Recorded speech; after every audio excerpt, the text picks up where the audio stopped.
इस देश का मिडिल क्लास कमर तोड़ मेहनत करता है, लेकिन इस मेहनत के बावजूद मिडिल क्लास गरीब हो रहा है, अमीर नहीं हो रहा। जितने डेटा का पैसा हमसे लिया जाता है उतना डेटा हमें यूज करने दिया जाए, वो एक्सपायर ना हो। ये हमारे मेहनत के पैसे से खरीदा गया डेटा है। Sir, I demand in this August House to make paternity leave a legal right in India. Sir third मेरा प्रपोजल है no bank charges for not maintaining minimum account balance. खाने में खतरनाक मिलावट का मुद्दा, फूड अडल्ट्रेशन का। सर आज मैं प्री पेड प्लान के जो मोबाइल यूजर्स हैं उनकी ओर से दो समस्याएं उठाना चाहता हूं। सर पहली समस्या है कि रिचार्ज खत्म होने के बाद आउटगोइंग के साथ साथ इनकमिंग कॉल का भी बंद होना। दूसरी समस्या जो टेलीकॉम ऑपरेटर का 28 दिन का मंथली रिचार्ज। इस जीवन में दो ही चीजें निश्चित हैं, डेथ यानी कि मृत्यु, और दूसरा है टैक्स। 1 kg अगर एक्सेस बैगेज हो जाए तो फ्लाइट आपसे हजारों रुपए का किराया वसूलती है, लेकिन कई घंटों के डिले के लिए क्या फ्लाइट हमें कॉम्पनसेट करती है? इंडियन पेपर लीक हमने देखा, देश भर में देखा कि कैसे पेपर लीक हुए, क्या उसमें माफियाओं का राज रहा और कैसे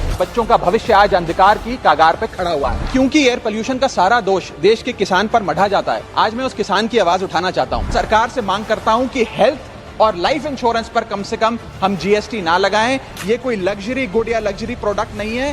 सर आज एयरपोर्ट्स पर खाना इतना महंगा है, क्या इस पर कोई रेगुलेशन नहीं होना चाहिए? क्या कोई अफोर्डेबल कैंटीन का मैकेनिज्म नहीं होना चाहिए?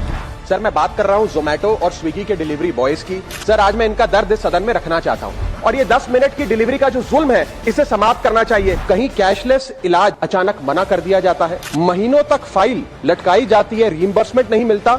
और आज मैं उन्हीं सिटीजन्स की जो टोल प्लाजा पे हैरेसमेंट फेस करते हैं उनका मुद्दा आपके सामने रखना चाहूंगा कि फुल कॉस्ट रिकवरी के बाद भी टोल वसूला जाता है 20-20, 30-30 साल तक। जब आप बैंक को पूरे विश्वास के साथ अपना डेटा देते हैं, क्या बैंक आपके डेटा को सुरक्षित रख पाता है? अब ये लीक है कि जाने अनजाने में डेटा शेयरिंग है, ये फैसला मैं आप तक छोड़ता हूं। मैं सरकार से निवेदन करता हूं कि हर भारतीय को एनुअल हेल्थ चेकअप का लीगल राइट दिया जाए। बाटा कंपनी का जूता पहनने वाला भी आज हवाई जहाज की टिकट नहीं खरीद पा रहा है। हम सांसदों को तो फ्लाइट की रीइंबर्समेंट मिल जाती है सर।